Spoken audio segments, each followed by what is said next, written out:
महाराज जी, भौतिक जीवन में समाज में हमारे विचार सामने वाले के प्रति अच्छे होने पर भी कभी-कभी सामने वाले के भाव हमारे प्रति गलत होते हैं। तो क्या हमें फर्क पड़ता है? हमें क्या फर्क पड़ता है? गलत और अच्छे की पहचान करने में कभी-कभी गलती हो जाती है और उसके भाव हमारे प्रति गलत हैं, ये समझ बाद में आता है। नहीं, हमें कोई फर्क नहीं पड़ता। तेरे विचार गलत हो तो हमारे विचार तेरे लिए अच्छे हैं ना, ये हमारे कोई फर्क की बात नहीं। हमारे द्वारा गलती नहीं होनी चाहिए। इसके बाद कोई गलत करता है तो मेरे रक्षक भगवान है, मेरा कोई बाल बांका नहीं कर सकता है। अब हमने आपके प्रति अच्छा बर्ताव किया, आप हमारे प्रति बुरा बर्ताव कर रहे हैं, तो हमें आपके प्रति शिकायत नहीं। मेरा कोई कर्म है जिसका परिणाम मुझे भोगना है, आपको निमित्त बना करके वो कर्म हमारे ऊपर लागू हो रहा है, हम आपको कभी दोषी नहीं ठहराएंगे। ये परमार्थ है, अध्यात्म है। हाँ, आपका स्त्री शरीर है, स्त्री शरीर में यदि कोई किसी भी तरह की कामजनित हरकत करता है तो उसको बर्दाश्त करने की जरूरत नहीं है। हमारे सरकारी कानून है, उन कानूनों का सहारा लीजिए, बचिए। पहली हरकत में ही उसको दंड देने का विधान कीजिए, दूसरा कदम बढ़ाने की कोशिश ना होने पावे। ये अध्यात्म को समझिए। अध्यात्म का आंतरिक विषय अलग है और बाह्य विषय अलग है। व्यवहार का विषय, जैसे आपका स्त्री शरीर है और आपको कोई छेड़ रहा है, आप कहते हो क्षमा, तो दूसरी बार पकड़ लेगा वो आपको। और कानून इस समय भारत की स्त्रियों के प्रति बहुत सपोर्ट में है, बहुत सपोर्ट में है। बहुत सुंदर सुंदर कानून बने, दुरुपयोग न करें। लेकिन अपने प्रति अगर कोई ऐसा अक्षम्य अपराध करने की सोचे तो उसको रास्ता ना दे, क्योंकि आजकल राक्षसी बुद्धि बढ़ रही है, बच्चियों के प्रति बड़ा क्रूर स्वभाव बन रहा है। हाँ, तो हमारा बिल्कुल पहले कदम में ही, पहली दृष्टि में ही आप तुरंत कानून का सहारा लो और उनको दंड दिलवाओ। ये ऐसे लोग क्षमा के पात्र नहीं होते। एक डर सा बन जाता है महाराज जी कि हमारे परिवार को कोई विक्षेप ना कर दे या ऐसा। जो होगा देखा जाएगा। भगवान है, सबके सोचने मात्र से थोड़ी हो जाता है। अगर नाश लिखा होगा तो नाश हो जाएगा। ऐसे कैसे तुम नाश करोगे? तुम ब्रह्मा हो क्या? तुम भगवान हो क्या? देखेंगे हम। बिल्कुल डरपोक नहीं बनना चाहिए, बिल्कुल हिम्मत रखना चाहिए। देखेंगे अगर हम ऐसे हो, देखो बिल्कुल बिल्कुल फिट तैयार रहना चाहिए। मरना जिस दिन है उसी दिन मरेंगे, लेकिन इसके बीच में तुम हमको हस्तक्षेप करोगे, बिल्कुल कड़क रहना चाहिए। और अगर ये जरा भी इस तरह का कि एक दो लोग हस्तक्षेप कर रहे हैं तो किसी तरह बचकर निकलना चाहिए। इसके बाद फिर सरकारी सहयोग लेकर के अपने बचाव पक्ष को रखना चाहिए। ये समाज अब ऐसा नहीं क्षमा करने लायक। अब नए नए बच्चे बहुत उद्दंड होते चले जा रहे हैं, बहुत उद्दंड, नशा करने लगे हैं, गंदी बातें देखते हैं मोबाइल में और उसी का प्रयोग प्रैक्टिकल करना चाहते हैं।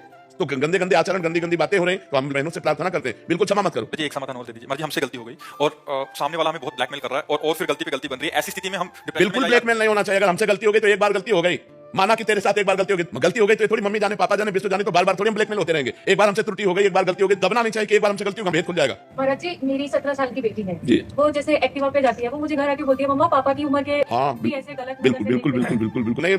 आजकल उम्र करने सबकी बुद्धि भ्रष्ट है। जो भगवान से बिलग है, जो धर्म से बिलग है, जो अध्यात्म से बिलग है, भरोसे लायक नहीं 80 वर्ष का भी। इसलिए आज का जो समय है अध्यात्म से जो जुड़ा नहीं है, जो अध्यात्म से जुड़ा नहीं, अध्यात्म से जुड़ा है तो देखो ये बच्चा है, ये रो के कह रहा मेरे से गलती, गंदी बातें अंदर आती है। अध्यात्म से जुड़ा तो सभा में छोटा बच्चा है, कह रहा मेरे अंदर गंदी बातें आती है। और अध्यात्म से ना जुड़ा हो तो इतनी बात कैसे कह सकता है? अध्यात्म के बिना जुड़े पशुता नहीं जाती, आसुरी प्रवृत्ति नहीं जाती।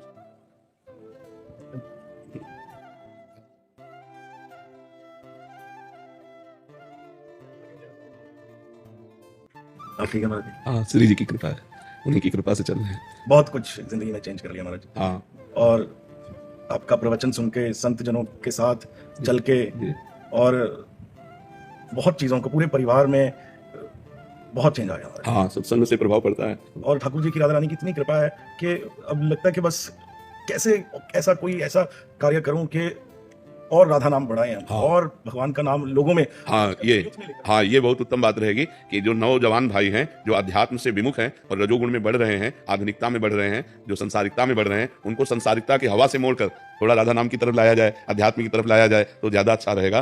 क्योंकि अब देखो, जो नौजवान भाई हैं वो व्यसन में, व्यभिचार में, गंदे आचरणों में प्रवृत्त हो रहे हैं। तो अगर उनके अंदर आध्यात्मिकता का थोड़ा भी बीज बो दिया जाए तो सुधार हो सकता है। नहीं तो ये आसुरी प्रवृत्ति उनका जीवन बर्बाद कर रही और उनका जीवन बर्बाद कर रही। अब अगर संयम नहीं है तो फिर कितनी दुर्दशा है जीव की। एक गलती आजीवन कारावास, एक छोटी सी गलती पूरा मुंह में काली पोत जाना। तो अगर थोड़ा अध्यात्म है तो संयम के द्वारा वो अपने आप को संभाल सकता है। तो ये आप समाज में जाते हैं, समाज में मिलते हैं, तो आप जो बोलोगे वो 4 नौजवानों पर प्रभाव पड़ेगा। जैसे आप आए हैं तो 4 नौजवानों पर इस बात का प्रभाव पड़ता है। तो जैसे ये सब, तो ये देख करके हजारों नौजवान जिनकी अश्रद्धा थी संत महात्माओं पर, वो भी लाइन पे आ रहे हैं, वो भी जुड़ रहे हैं। तो हमें लगता है कि नए यूथ को जोड़ना चाहिए, जिससे हमारे भारत का भविष्य अच्छा हो। क्योंकि नौजवान गंदी बातें करके जेल में भर रहे हैं, ऐसे अशुद्ध आचरण कर रहे हैं। तो उनका कुछ ऐसे हैं कि अपने नशे में, ड्रग्स आदि के मत वाले हैं, तो उनको नशा छुड़ाएं, उनको व्यभिचार मुक्त करें, उनको थोड़ा आनंद प्रदान करें आध्यात्मिक, तो वो आगे बढ़ें। जी, प्रवीण कुमार जी, पलवल से। महाराज जी, आपके चरणों में कोटि कोटि प्रणाम। महाराज जी, आप कहते हैं पहले भगवान को खिलाओ फिर खाओ, लेकिन महाराज जी मेरे मन में ये भाव आता है कि मैं तुझ प्राणी भगवान को क्या खिला सकता हूँ? भगवान ही मेरे को खिला रहे हैं। हम आपको उदाहरण देते हैं। आपके बेटा है, कहे 2 बेटा, दोनों को लाके एक सेव दिया आपने लाके दिया। एक बेटा खाने लगा और दूसरा दौड़ के आया, तुम्हारी गोद में चढ़ के कहा पापा पाओ। कैसा लगेगा आपको? कैसा लगेगा आपको? आप उत्तर दीजिए। आपका हृदय भर जाएगा नहीं? और आप उसके हाथ से सेव लेकर अपने हाथ से पवाएंगे और दुलार करेंगे। क्यों? क्योंकि आपके द्वारा दी वस्तु जब आपको समर्पित किया तो आपका हृदय भराया। वही हम सिखा रहे हैं। तो दियम वस्तु गोविंदम तो बेमेव।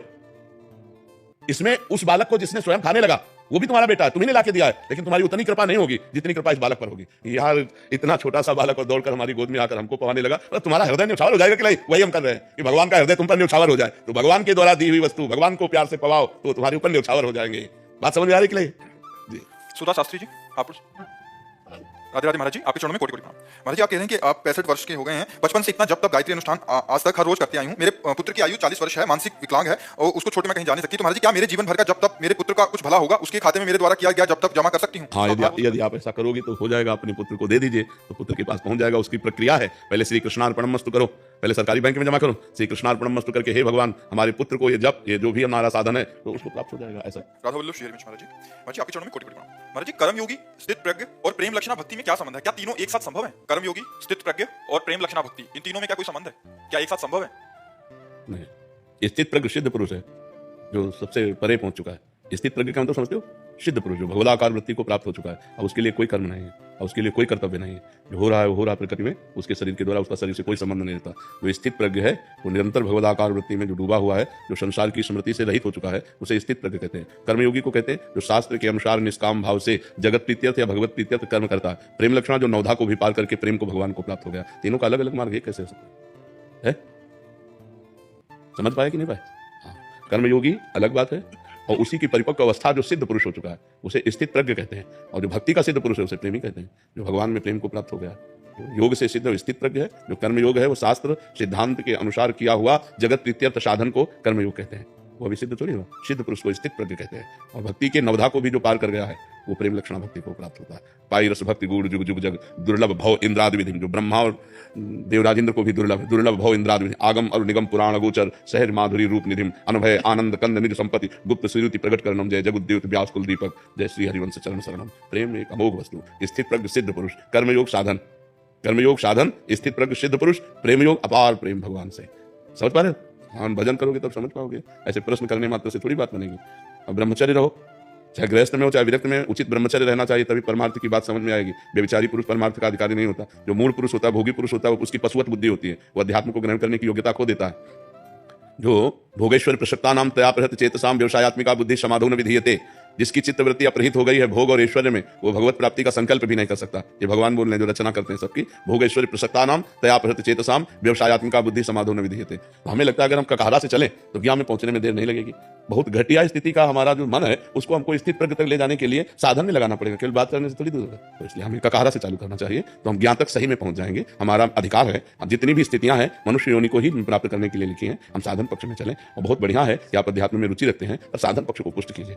नाम जप करो और ब्रह्मचर्य से रहो जब तक ब्याह हो तो फिर उचित ब्रह्मचर्य का खंडन करना चाहिए। ब्रह्मचर्य एक अमोघ शक्ति है। वीर शक्ति ही भगवान के मार्ग में, संसार के मार्ग में जहां जिधर चाहे उधर उसको महाबलशाली बनाती है। अंदर से आत्मबल ब्रह्मचर्य बल है। तो आज सब बेविचार बल में उतर चुके हैं, ब्रह्मचर्य की तो धज्जियां ऐसी तैसी कर रहे हैं। चाहे वो बच्चा हो चाहे वो बच्ची हो, केवल खिलवाड़ मनोरंजन के द्वारा ब्रह्मचर्य का नाश। कैसे अध्यात्म के? कौन अध्यात्म में चलना चाहता है? सब नाना प्रकार की वासनाओं के बसीभूत होकर के बेविचार व्यसन हिंसा चोरी मनमानी आचरण में उतरे हुए। अध्यात्म बहुत पवित्र मार्ग है जिसमें इंद्रियों का दमन, मन का दमन करके फिर सच्चिदानंद स्वसुख में वर्णन किया। ये सब नरक के हेतु है, अध्यात्म परम पद में पहुंचाने वाला है। तो हमें बहुत सावधानी से चलना चाहिए। ठीक है? हरिदास जी महाराज बरसाना से। राधे राधे महाराज जी। महाराज जी दंडवत प्रणाम। महाराज जी, लाली जी के लिए खूब रोना तड़पना आए, इसके लिए कैसे कृपा होगी? सेवा बन जाए। लाडली जी की सेवा में अगर हमें कहीं सौभाग्य मिले या घर में सेवा विराजमान करें, सेवा से जो प्रीति होती है और प्रीति से रोना आता है, तड़पना आता है, तो अगर हम श्री जी की श्रीअंग सेवा प्रकट, श्री विग्रह सेवा प्राप्त कर ले और वो भी निष्ठापूर्वक, जैसे जयमल जी निष्ठापूर्वक ठाकुर सेवा करते थे, सेवा में विघ्न न पड़ जाए इसलिए उन्होंने नियम लागू कर दिया था कि 10 घड़ी जिस समय मैं सेवा में जाऊंगा, अगर उस समय किसी ने किसी भी तरह की सूचना दी तो उसे जान से मार दिया जाएगा। 10 घड़ी, 1 घड़ी 24 मिनट, तो 10 घड़ी 4 घंटा, 4 घंटा होते, 4 घंटा वो ऐसी सेवा करते थे कि कोई भी उनको सूचना भी नहीं दे सकता था। इतनी सेवा में संलग्नता। अब जहां प्रवेश हुए, ठाकुर जी का पट बंद किया और स्नान श्रृंगार 4 घंटे पूरी तन्मयता पूर्वक सेवा करते, साष्टांग दंडवत करते और जब बाहर निकलते तब कोई बात कर सकता था। ये मांडोर एक राजा, मांडोर का राजा था, उनका भाई था, उसके मन में आया कि 4 घंटे कोई सूचना दे नहीं सकता और 4 घंटे में हम विजय प्राप्त कर लेते हैं। तो उसने आसोपास जो है जयमल जी की राजधानी को घेर लिया। अब जब ये सूचना पहुंची तो अब किसी की हिम्मत नहीं कि सेवा में वो है और जाके मार डाला जाएगा। तो सबने कि युद्ध करने में तो हम समर्थ है, पर बिना राज आज्ञा के युद्ध कैसे प्रारंभ हो? और जयमल जी का नियम था 4 घंटे कोई सूचना नहीं दे सकता, नहीं तो मारा जाएगा। तो ये हुआ राजमाता से प्रार्थना की कि आपको नहीं मारेंगे, जो जयमल जी की मां थी, आप जाके केवल आज्ञा भर ले आप।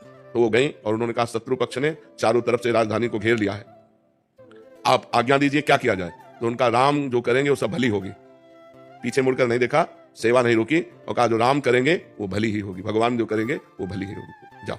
वो वापस चली गई। तो आज्ञा तो हुई नहीं।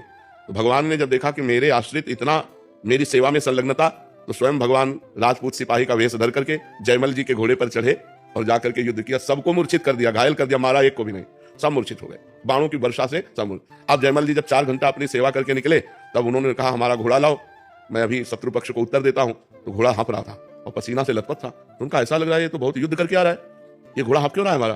किसी ने कहा इसका तो कोई पता नहीं, पसीना पसीना घोड़ा। और दूसरा घोड़ा, राज घोड़े तो बहुत होते हैं, दूसरा घोड़ा मंगाया और जब वहां गए तो सब मूर्छित पड़े।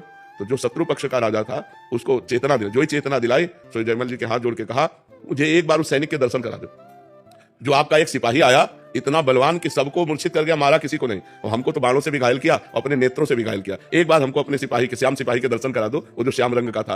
तो जयमल जी ने कहा श्याम रंग का सिपाही?